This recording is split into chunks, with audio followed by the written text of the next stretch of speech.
आब्रह्मभुवनान् लोका पुनरावर्तिनो अर्जुन मामुपेत्य तु कौन्तेय पुनर्जन्म न विद्यते।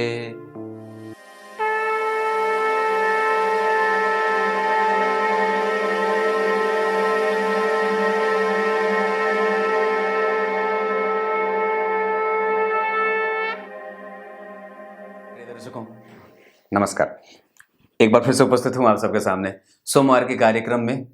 महादशा कैसी जाएगी, मैंने कल सुबह में भी यही एक कार्यक्रम बनाया था, जैसे जिसमें बताई थी मैंने बात, कुछ सूत्र बताए थे जिसमें धन की अवश्य प्राप्ति होती है। पर आज जिस सूत्र को लेकर के आया हूं उसमें देखिए, जैसे कई बार होता है कि हम सिर्फ जो है वो धन वाली चीजें ही देखना चाहते हैं। कई बार हम सिर्फ कब मुझे प्राप्त हो, कब मुझे ये मिलेगा, कब मुझे वो मिलेगा। पर हमें अपने जीवन में घटित होने वाली घटनाओं को अगर देखना है तो उसमें ज्योतिष हमारी मदद करता है, ज्योतिष शास्त्र। और दुनिया का ऐसा कोई भी विषय नहीं है जिसमें ज्योतिष शास्त्र का जो है वो प्रभाव ना हो या ज्योतिष का उसमें संबंध ना हो। यहां पे मैंने ये बात कही, जिस भी व्यक्ति की कुंडली में लग्न से छठे, आठवें और 12वें, ध्यान से समझिएगा, लग्न ये है, छठा भाव ये है, 1 2 3 4 5 6 7 8 9 10 11 12, ये 12 भाव। लग्न ये, छठा भाव ये, 8वां ये, 12वां ये। लग्न से छठवें, 8वें और 12वें, और साथ ही साथ जिस भी ग्रह की दशा आपके जीवन में चल रही है उस ग्रह की स्थिति जहां कुंडली में बैठी है, मतलब मान लीजिए आपके ऊपर से शनि की दशा चल रही है, शनि यहीं बैठे हैं और वो किसी भी राशि में बैठे हैं। हमें यह विचार नहीं करना है कि वो कहां बैठे हैं, बस किस राशि में बैठे हैं, हमें सिर्फ ये देखना है कि वो बैठे कहां हैं और सूर्य उस भाव से कहां जा रहे हैं।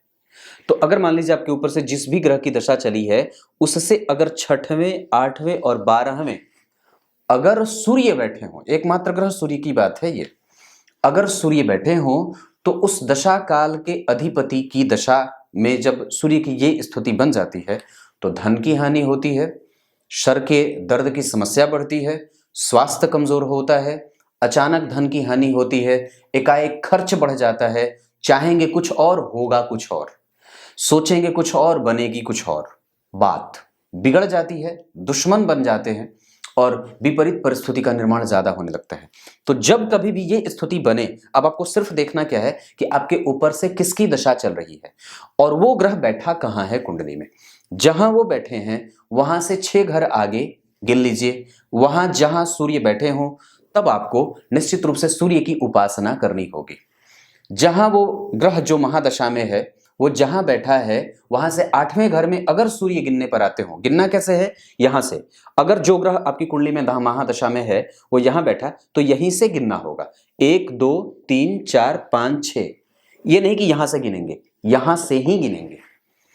तो अगर 8वें बैठे हो तो धन की हानि होती है और चिंता व्यथा ज्यादा देते हैं, कई बार बहुत ज्यादा तीव्र नुकसान करा देते हैं।